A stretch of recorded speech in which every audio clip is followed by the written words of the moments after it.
The top U.S. general is in Seoul for talks with President Moon Jae-in as tensions simmer with North Korea. General Joseph Dunford, chairman of the Pentagon's Joint Chiefs of Staff, will meet with President Moon Jae-in this afternoon and also scheduled to meet with Defense Minister Song Yong-mu and his South Korean counterpart General Lee Sun-jin. President Moon and Dunford are likely to reaffirm the two countries' long-standing military alliance amid the escalating threat from Pyongyang.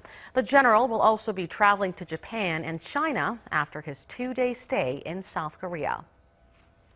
South Korean President Moon Jae-in emerged from that meeting with saying that war should be unthinkable and that peace was really the only policy for South Korea, and that he hoped that the U.S.'s position would be in line with South Korean policy.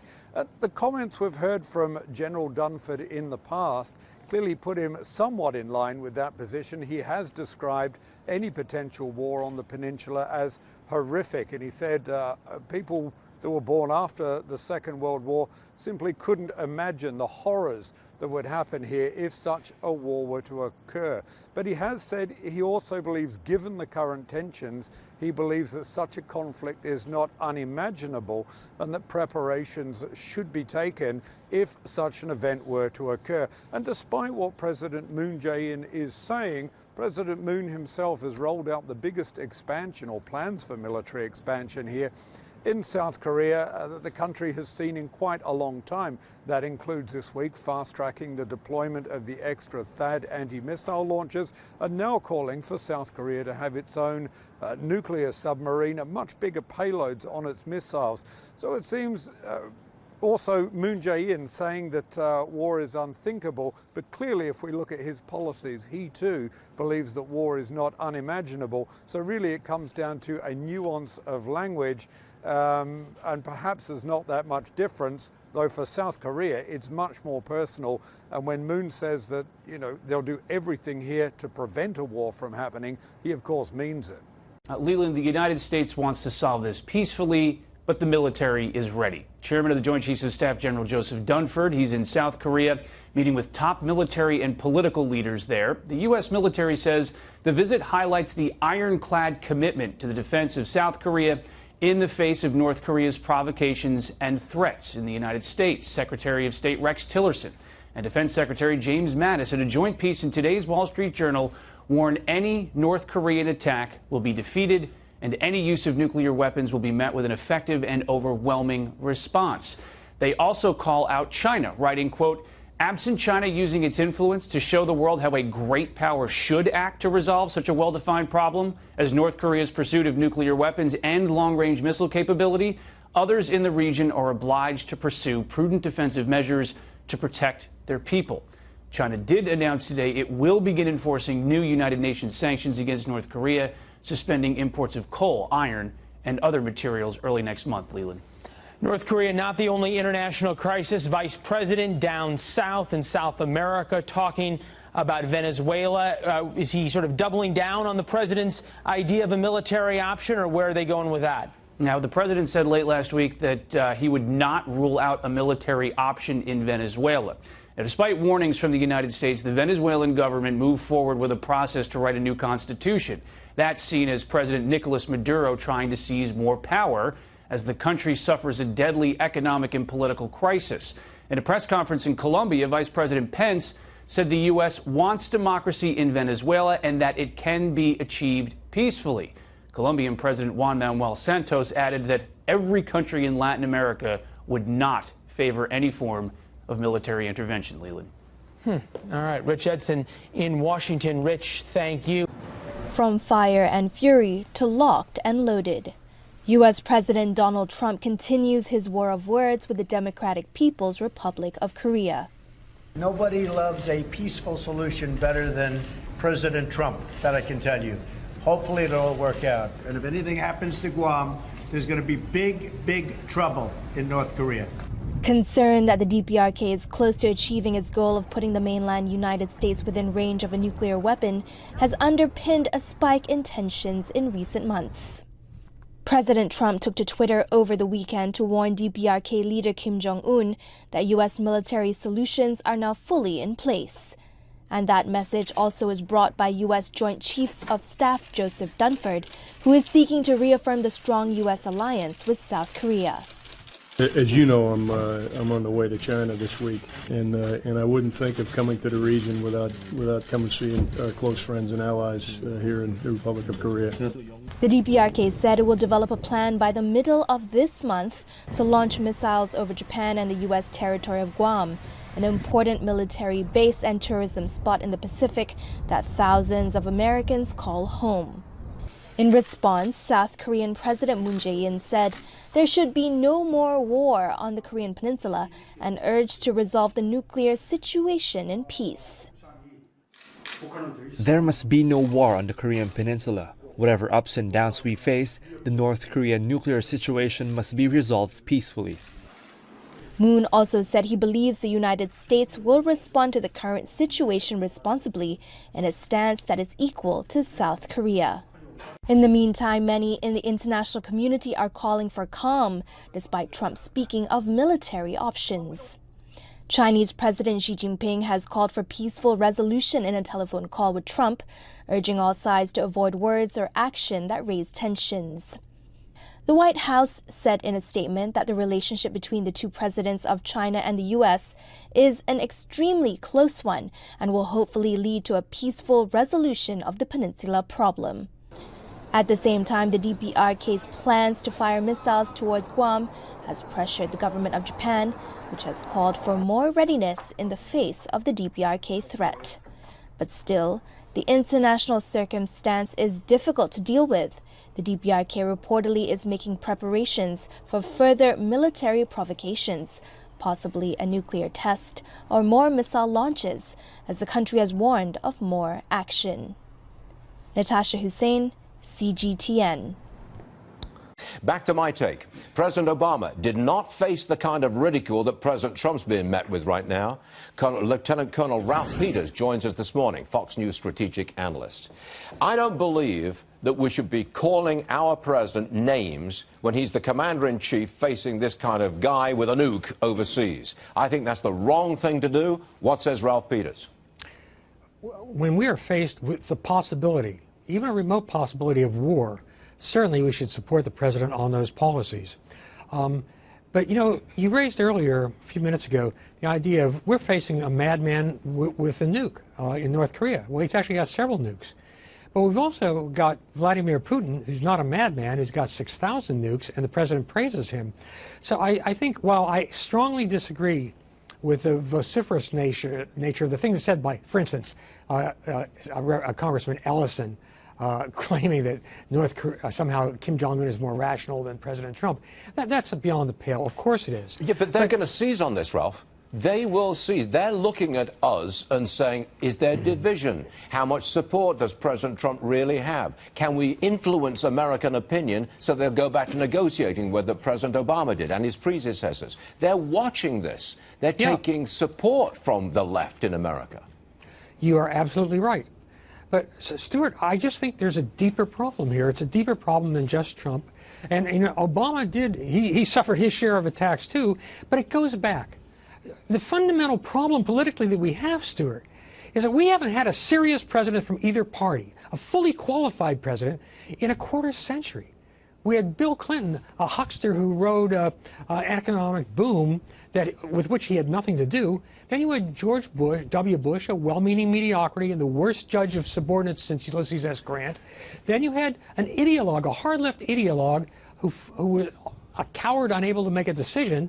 And now you've got President Trump, who still praises Vladimir Putin and has certainly self-control issues. America deserves better. Okay, well, on North Korea, do you support what the president is doing? In my opinion, the president is saying he's showing the North Koreans, we can take you, and he's trying to convince them that, yes, we will if you push us too hard. Is there something wrong with that policy? Stuart, I'm here to delight you this morning. I think President Trump is now getting it exactly right with North Korea. You know, I wish he wouldn't tweet things, but what matters is that he is going after the other track, the economic track, threatening to really pursue the issue of intellectual property theft with China. intellectual property extortion of American companies. Now, you've heard that China just announced, and they won't really live up to it, but they're going to cut off the importation of hard coal, of iron ore, other ores, North Korean seafood, which I have to say doesn't tempt me very much anyway. But they're not going to be importing this to China. That could really hurt North Korea's almost comatose economy. Yes, and that tells me that President Trump's approach is scaring them. Yes, exactly. President Trump's hardline approach has convinced them that, yes, we will pull the trigger. You push us too far, and all hell breaks loose in North Korea and China. They're convinced of that, so they're going along. Before we close, you sent me a copy of your latest book, Judgment at Appomattox. I haven't quite finished it yet, but I'm almost there. It's a terrific book. Has it been released to the general public, or did I get a special advance copy? You got a very special advance copy because you have exquisite taste in literature. And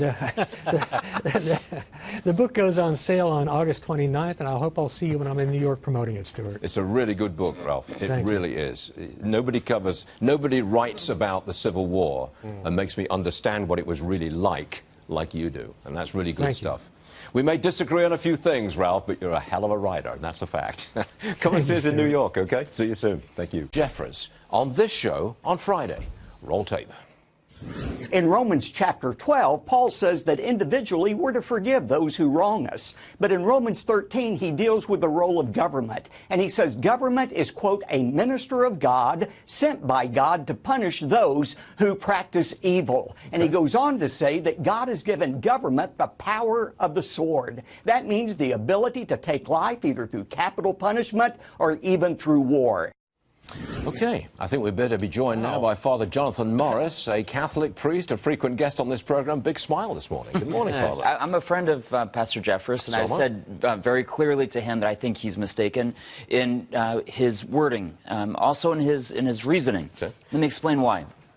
Yes, Romans chapter 13 gives political leaders, civil leaders, the authority to make political, civil, and even military decisions. No doubt. It's not for the priest, it's not for the pastor, it's not for anyone else. It's the political leader has that responsibility. But that's not the issue here. That political leader also has the obligation to make prudent choices, wise choices. That's why Solomon, for example, when was asked by God, what would you want of me? I'll give you everything. He said, I want wisdom.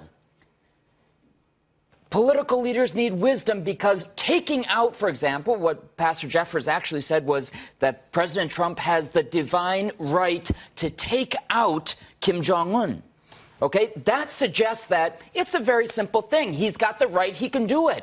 It's not. He has the right to make prudent, wise choices. And sometimes just taking out a dictator is not necessarily the prudent thing, because there are consequences. Maybe it is, maybe it isn't, but it's not so simple. One of the things that really attracts about Christianity is the ability to discuss and interpret the Scriptures.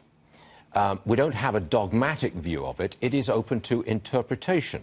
And that's what Pastor Jeffress is doing, and that's what you're doing. We are interpreting what we believe is the Word of God. Right. That is not true of many other religions. We're not dogmatic, we discuss, and I think that's a fine thing. Absolutely, but you also have to, it's not just any interpretation is equally right, one from the other. Sure. And God's Word, for example, we're talking about Scripture, never contradicts human reason if our interpretation is correct. And I think it contradicts human reason to just say, hey, President Trump, because he is the President of the United States of America, has the divine, permission to take out so-and-so. Who am I to say that? Who is Pastor Jeffress to say that? I don't think we have the ability to say that, and I think that's why the President needs wisdom. Okay. Wisdom. It's not an easy thing to get. Okay, let me segue, so to speak, to Charlottesville. The President did not make a strong statement immediately about what is going on there, and we've got it on your screens right now. What's your take on the President, his statements, and Charlottesville? Well, anyone who knows anything about communication, I think the President does, knows that you don't kill the lead by obfuscating the issue with other things. The President is right that, yes, of course there were people from different sides who used violence and they shouldn't have, but that's not the point. The point is that some white supremacists, some neo-Nazis, some radicals who believe that somehow white people are better than people of color. They're the ones who started this. They started a crazy, whatever Are you it critical was. of President Trump? Should he have said something different at a different time? He knows he should have said something different. Okay. Where's the person advising him to say, if you don't say it like this, you're obfuscating the issue? It doesn't mean that President Trump wasn't right, that some people shouldn't also are to blame for being violent. But that's not the point here. You have to lead with the lead. Okay. You're fired up this morning. You are. You really are. But that was good. That was good. I appreciate that. You know, we had Romans up on the screen. That's what you fired up. Yeah, you did. Father, come back soon, please. He also elaborated on President Trump's comments on Friday, refusing to rule out military intervention in the country. What the world heard last week in the voice of President Donald Trump was resolve and determination. A determination not to let this moment slip, not to stand idly by while a neighbor collapses into dictatorship. What I can assure you is that we will remain vigorous in our efforts to isolate Venezuela economically and diplomatically. And I would anticipate additional U.S. action in this regard sooner rather than later. Meantime, Maduro's son, Nicolas Maduro Guerra, told state media that if the U.S. intervenes, Venezuela will, quote, seize the White House with rifles. Joining us this morning, retired four-star Admiral Robert Natter, former commander of U.S. Fleet Forces Command and former 7th Fleet commander in Asia. Admiral, the Vice President stressed the possibility of a peaceful solution in Venezuela, but again, military options still on the table, apparently. Is a peaceful resolution possible? Oh, I think so, and it's certainly, Dagan, in the hands of the Venezuelan people. I think this administration is consistent, as has been successive administrations, saying that the diplomatic solution is by far the best solution.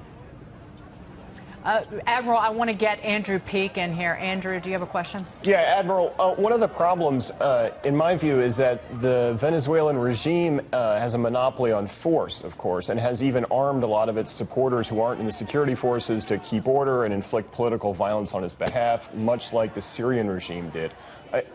We would like to see a peaceful solution, but is there at some point an opportunity or an argument for the U.S. to begin arming the opposition to Maduro in Venezuela?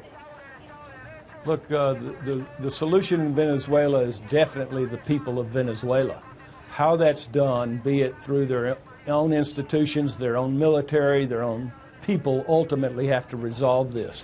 Whether we get involved politically through the region, with our neighbors, their neighbors down in Central and South America, that's the best solution.